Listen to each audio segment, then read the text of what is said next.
Welcome to Sasi official. Rajini சாரோட சேர்ந்து சந்தானா நடிக்க போறாரு. அது என்ன படம்? ரஜினி சாரும் கமல் சாரும் இணைந்து நடிக்க போற படத்தை இன்பா உதயநிதி தயாரிக்க போறாரு. ரஜினி சாருடைய மகள் இப்ப உருக்கமான ஒரு பதிவு ஒன்று கொடுத்திருக்காங்க. அது என்ன? ஜனநாயகன் படம் எப்ப ரிலீஸ் ஆக போகுது? சினிமா சார்ந்த நிறைய சுவாரஸ்யமான விஷயங்களை தான் இந்த வீடியோல பேச போறோம்.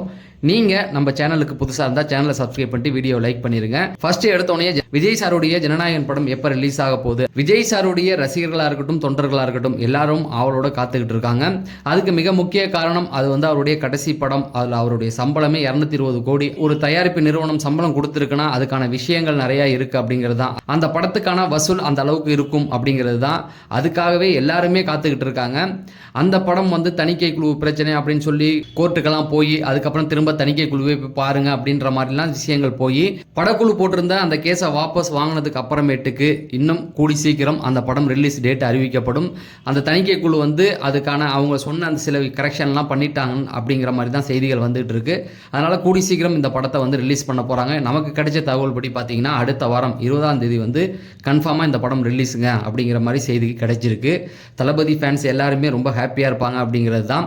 அடுத்து பார்த்தீங்க அப்படின்னா ரஜினி சாருடைய டாக்டர் சௌந்தர்யா ரஜினிகாந்த் இப்போ வித் லவ் அப்படின்ற ஒரு படத்தை தயாரிச்சிருக்காங்க. அவங்களோட சேர்ந்து இன்னும் பல நிறுவனங்கள் தயாரிச்சிருந்தாலும் இந்த படம் மிகப்பெரிய வெற்றி. அதாவது டூரிஸ்ட் ஃபேமிலிக்கு அப்புறம் அந்த படத்தில் இயக்குனர் இந்த படத்தில் நேரடியாக கதாநாயகனாகவும் அறிமுகம் ஆயிருக்காரு. இந்த படம் ரொம்ப குறுகிய லோ பட்ஜெட் தான். அப்படி லோ பட்ஜெட்ல எடுக்கப்பட்ட படம் 3 நாள்ல 11 கோடிக்கு மேல வசூல் பண்ணியிருக்கு.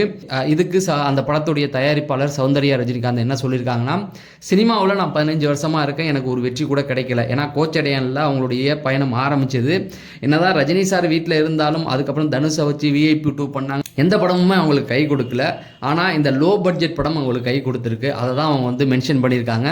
சினிமாவில் 15 வருஷம் இருந்தாலும் இதுதான் என்னுடைய முதல் வெற்றி அப்படிங்கிறது தான்.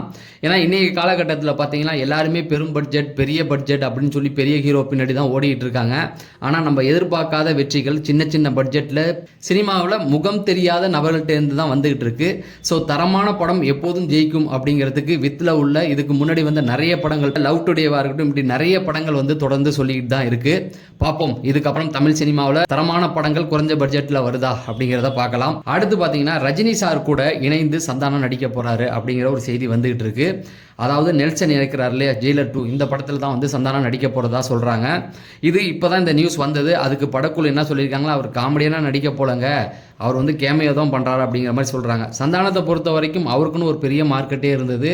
அவருக்காகவே பல படங்கள் தேட்டரில் ஓடிட்டு இருந்தது. அதை அவரே கெடுத்துக்கிட்டாருன்னு தான் சொல்லணும். ஏன்னா சிவகார்த்திகேயனை பார்த்து ஈகோ நான் ஹீரோவாக நடிப்பேன், அவர் நடித்தா படம் ஓடுது, நான் நடித்தா ஓடாதா அப்படின்ற ஒரு ஈகோவில் தான் இனிமேல் நான் காமெடி பண்ண மாட்டேன் அப்படின்னு சொல்லிட்டு ஹீரோவாக போனார்.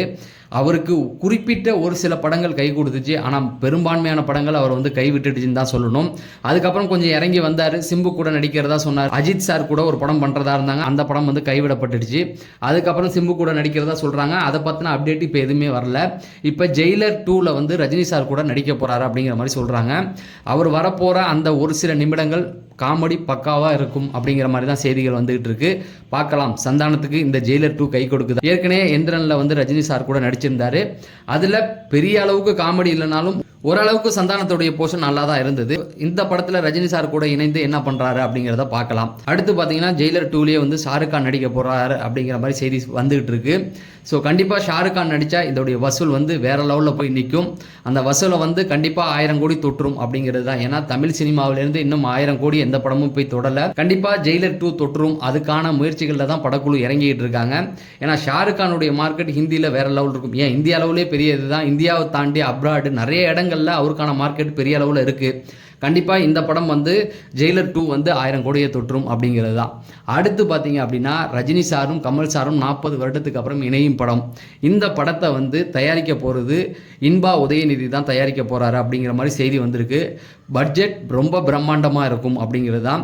ஏன்னா தமிழ் சினிமாவை தவிர பாக்கி எல்லா ஸ்டேட்டில் ஓடுற படங்களும் 1000 கோடியை தொட்டுருத்து ரொம்ப பிரம்மாண்டத்தை கொடுத்துக்கிட்டு இருக்காங்க. ஆனால் தமிழ் சினிமாவில் மட்டும் பிரம்மாண்டங்கள் வருது. ஆனால் போட்ட பணம் தான் வரமாட்டேங்குது. எந்த இடத்துல பார்த்தாலுமே அது நஷ்டமாக தான் போயிட்டுருக்கு. பெரும் பெரும் இயக்குனர்கள்லாம் வந்து ரொம்ப சொதப்பிக்கிட்டு இருக்காங்க. ஆனால் நெல்சன் ஓரளவுக்கு 300 கோடி பட்ஜெட்டுக்குள்ள ஒரு 600 கோடி வரைக்கும் வந்துட்டாரு. கண்டிப்பாக வந்து ரஜினி சாரும் கமல் சாரும் நடிக்க போகிற படத்தை 2 பேருமே இவர் கையில் கொடுத்துருக்காங்க அப்படின்னா கண்டிப்பாக அது 1000 கோடியை தாண்டின ஒரு விஷயத்துக்காக தான்.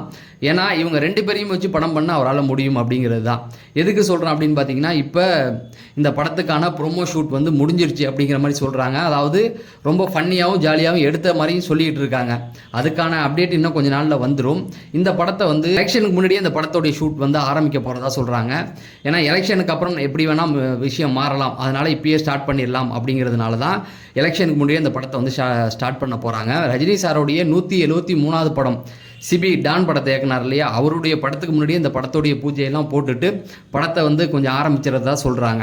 இந்த படத்தை தயாரிப்பா இன்பா உதயநிதி மட்டும் இல்லாமல் ரஜினி சாருடைய டாக்டர் சௌந்தர்யா ரஜினிகாந்தும் கமல் சாருடைய டாக்டர் ஸ்ருதிஹாசனும் இணைந்து வந்து தயாரிக்கிறதா சொல்கிறாங்க. அப்படின்னா என்ன அர்த்தம் அப்படின்னா, ரஜினி சாருக்கும் கமல் சாருக்கும் இந்த படத்தில் சம்பளம் கிடையாது, சம்பளத்துக்கு பதிலாக ப்ராஃபிட் ஷேர், அதாவது வருமானத்தில் பாதி எடுத்துக்க போகிற மாதிரி சொல்கிறாங்க. கமல் சார் ரஜினி சார் சம்பளமே வந்து குறைஞ்சது ஒரு 400 கோடியை தொற்றும். அவங்களுக்கு சம்பளத்தை கொடுத்துட்டு படத்தை போட்டோம்னா கண்டிப்பாக ஒன்றும் மிஞ்சாது. அதனால் இவங்க வந்து ஹிந்திலலாம் இந்த ஒரு மெத்தட் ஃபாலோ பண்ணுறாங்க. அதாவது சம்பளம் வாங்காமல் முதல்ல நடிச்சிருது, அதுக்கப்புறமேட்டுக்கு வசூலில் அதுக்கேற்ற மாதிரி ப்ராஃபிட் ஷேர் வாங்கிக்குவாங்க. அந்த மாதிரி தான் இந்த படத்தில் கமல் சாரும் ரஜினி சாரும் வாங்க போகிற மாதிரி சொல்கிறாங்க. ரஜினி சார் கமல் சாரை மட்டும் நம்பி இந்த படம் ஸ்டார்ட் பண்ணலையா நெல்சன் அவர்கள், இந்திய அளவில் இருக்கிற மிகப்பெரிய பட்டாளம் இதில் நடிக்க போகுது அப்படிங்கிற மாதிரி சொல்கிறாங்க. அதே போல் ஹிந்தியில் சல்மான் கானும் வரதுக்கு வாய்ப்புகள் இருக்குது அப்படிங்கிறாங்க. ஏன்னா இந்த ஜெயிலர் 2ல் வந்து ஷாருக் கான் வந்துட்டார், அடுத்தது வந்து அமீர் கான் கூடயும் ரஜினி சார் நடிச்சிட்டாரு. இனிமேல் நடிக்காத ஒரே ஒருத்தர் வந்து சல்மான் கான் தான். ஏற்கனவே ரஜினி சாருடைய பயோகிராஃபியில் வந்து ரொம்ப ஒரு 10 வருஷத்துக்கு முன்னாடி ஒரு செய்தி வந்தது, சல்மான் கான் தான் அவருடைய வாழ்க்கை வரலாறு நடிக்க போறாரு அப்படிங்கிற மாதிரி செய்திகள் வந்து அப்புறமேட்டுக்கு அவருடைய ரஜினி சாருடைய அண்ணனே அது வந்து இல்லை அப்படிலாம் பண்ணக்கூடாது அப்படிங்கிற மாதிரி நிறுத்திட்டாங்க. ஏன்னா சல்மான் கான் வந்து அப்பையிலேருந்து ரஜினி சாரை வந்து பார்த்து வளர்ந்தவர் தான். அதாவது ரஜினி சாரும் கமல் சாரும் நடிக்க போகிற படத்தில் சல்மான் கான் நடிக்கிறதுக்கு நிறைய வாய்ப்புகள் இருக்குது அப்படிங்கிற மாதிரி சொல்கிறாங்க. அதே போல் தெலுங்குலேயும் மிகப்பெரிய ஹீரோ ஒருத்தர் நடிக்கிறதுக்கு வாய்ப்புகள் இருக்குதுன்னு சொல்கிறாங்க. ஏன்னா இப்படி பெரிய ஹீரோக்கள் எல்லாம் ஒன்று சேர்ந்தால் மட்டும்தான் ரஜினி சார் கமல் சாருக்கு சம்பளம் கொடுக்க முடியும் அப்படிங்கிறது தான். ஏன்னா 400 கோடி, அதுக்கப்புறம் படத்துக்கு பட்ஜெட் இருக்குது, படத்தை எடுக்கணும், மியூசிக் இருக்குது, அனிருத்துக்கு சம்பளம் கொடுக்க, இப்படி நிறைய பேருக்கு கொடுக்க வேண்டியிருக்கு இல்லையா. இதுக்கெல்லாம் சேர்த்து பெரிய பெரிய ஆட்களை வந்து நடிக்க வச்சோம்னா இந்த படம் வந்து ஒவ்வொரு ஸ்டேட்டிலும் ஒரு மிகப்பெரிய வசூல் எடுக்கும். அதனால அந்த மாதிரியான முயற்சிகளில் படக்குழு ஈடுபட்டிருக்கதா சொல்கிறாங்க. அது மட்டும் இல்லாமல் இன்னொரு கடைசியாக ஒரு செய்தி ஒன்று இருக்குது. டாக்ஸிக் படம் வந்து கேள்விப்பட்டிருப்பீங்க. தெலுங்குல முதல் முறையாக 120 கோடி, தெலுங்கு படம் இல்லாத ஒரு படம் வந்து 120 கோடி வசூல் பண்ணியிருக்கேன். அது டாக்ஸிக் படம் தான் சொல்கிறாங்க. வெளிநாடுகள் விநியோகஸ்தகம் இருக்கு இல்லையா, அந்த இதில் வந்து 110 கோடி வரைக்கும் இந்த டாக்ஸிக் படம் வந்து படம் ரிலீஸுக்கு முன்னாடியே வருமானம் பெற்றிருக்கு. அதாவது KGF 2 அந்த வசூலை வச்சு இப்போ எல்லாருமே அந்த நம்பி படம் வாங்கியிருக்காங்க. தெலுங்கு மற்றும் வெளிநாடுகளுடைய விநியோகத்தில் அந்த படம் வந்து 230 கோடி வரைக்கும் டாக்ஸிக் படம் வந்து இப்போக்கி வசூல் பண்ணியிருக்கு. இன்னும் போக போக அடுத்த வசூல் பண்ணும். இப்படி ஒவ்வொரு ஸ்டேட்லேயும் ஒரு சில படங்கள் வந்து பெரிய சாதனை பண்ணிட்டு தான் இருக்குது. தமிழ் சினிமாவில் மட்டும் எந்த சாதனையும் படங்கள் பண்ணலை. கண்டிப்பாக ரஜினி சாரும் கமல் சாரும் இணையும் அந்த படம் எல்லா சாதனைகளையும் முறியடிக்கும் அப்படிங்கிறது தான். தொடர்ந்து சினிமா செய்திகளுக்காக நம்ம சேனலை சப்ஸ்கிரைப் பண்ணிட்டு வீடியோ லைக் பண்ணுங்கள் அப்படிங்கிறத சொல்லி நான் விடைபெறேன். நன்றி, வணக்கம்.